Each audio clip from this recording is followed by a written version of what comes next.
कसं आहे पब्लिक, हसताय ना, हसायलाच पाहिजे. मी हर्षदा काळे, माझ्या यूट्यूब चॅनलवरती तुमचं मनापासून सकाळी स्वागत आहे. Good morning.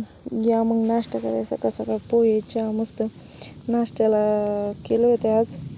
म्हणलं निवांत कामकाज मस्त नाही का, डोकं वगैरे धुवून घेतलं होतं. माझा मोठा मुलगा म्हणतो मला पण दाखव व्हिडिओमध्ये. मग मी त्याला दाखवलं आणि मग त्यानंतर दूध प्यायचं होतं. पाटीलने माझ्यासाठी मखना नसतो का तो पौष्टिक एकदम, ते आणलं होतं खाण्यासाठी. ते दुधात टाकून खाण्यापेक्षा ते तसंच चवीने इतकं मस्त लागत होतं ना. मी त्यातले 1-2 खाल्ले, मग खूप छान लागतात. तुम्ही पण एकदा ट्राय करून बघा, शरीरासाठी खूप चांगलं असतं ते खाल्लेलं. हे बघा, मला असंच खायला आवडतं ते दुधात टाकून खाण्यापेक्षा. पण दुधात टाकलं की प्रोटीन जास्त भेटतं. आणि मग त्यानंतर पप्पांना म्हशी सोडून द्यायच्या होत्या आणि मग मी पप्पांना म्हशी वगैरे सोडून दिल्या पाटीलने. मी आज माई म्हशी सोडून सगळ्या नाही का, सगळ्या म्हशी सोडायच्या होत्या आणि गाय पण सोडायच्या होत्या. आणि मग त्यानंतर आम्ही हे बघा गोठ्यात आलो. सगळ्या जायचं म्हणून सगळ्या म्हशी बिशी उभ्या होत्या, गाय उभ्या होत्या. फायनली मग दुर्गेश, मी, पप्पा, पिऊ आणि पाटील, आम्ही चौघं-5 जण म्हशी सोडवायला आलो होतो सगळी. हे बघा. आणि मग पप्पांना म्हशी स्मशानभूमीपर्यंत सोडून दिल्या. म्हणजे त्या इकडं तिकडं लोकांच्या वावरात जाण्यापेक्षा मग तिथपर्यंत सोडून दिलं. पाटील आणि ते चालले होते आपले मायापुढं.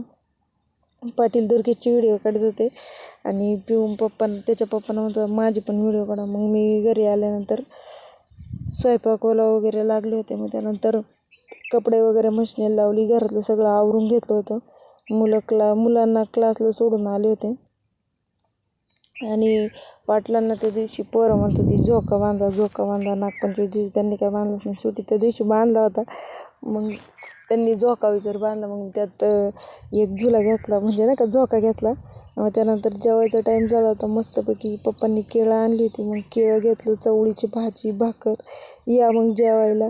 मस्तपैकी जेवण वगैरे केलं. एकदम मला काय म्हणायचं, पालेभाज्या एकदम पौष्टिक असतं. तुम्ही पण खात वगैरे जा. त्याच्यानंतर बाहेर आले. पाऊस पण थोडासा येत होता. खाली जायचं होतं वावरात.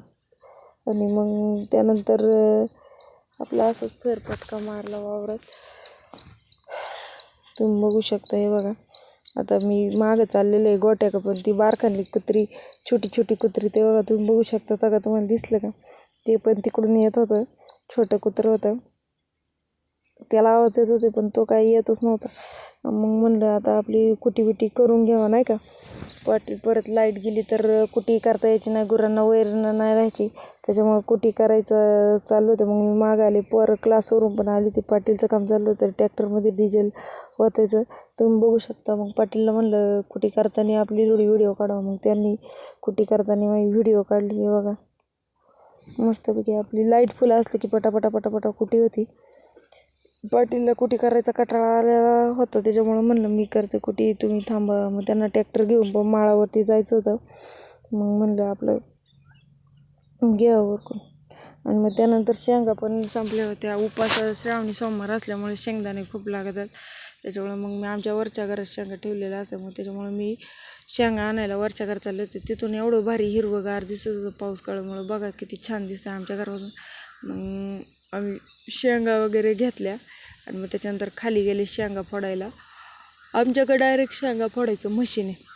तुम्ही बघू शकता. हे बघा, शेंगा फोडायचं मशीन आहे. त्याने एकदम भारी शेंगा फोडल्या जातात. आणि ते बघा आमचा काळू सतत माझ्या शेजारीचा असतो. तुम्ही कधीही बघा, सोबतच असतो. हे बघा शेंगा बघा कशा फोडल्या जातात. एक दाणा बाजूला पडला जातो बघा. आणि पटापटा पण उरकतात. चला मग भेटूया पुढच्या ब्लॉगमध्ये. तेवढ्यासाठी बाय.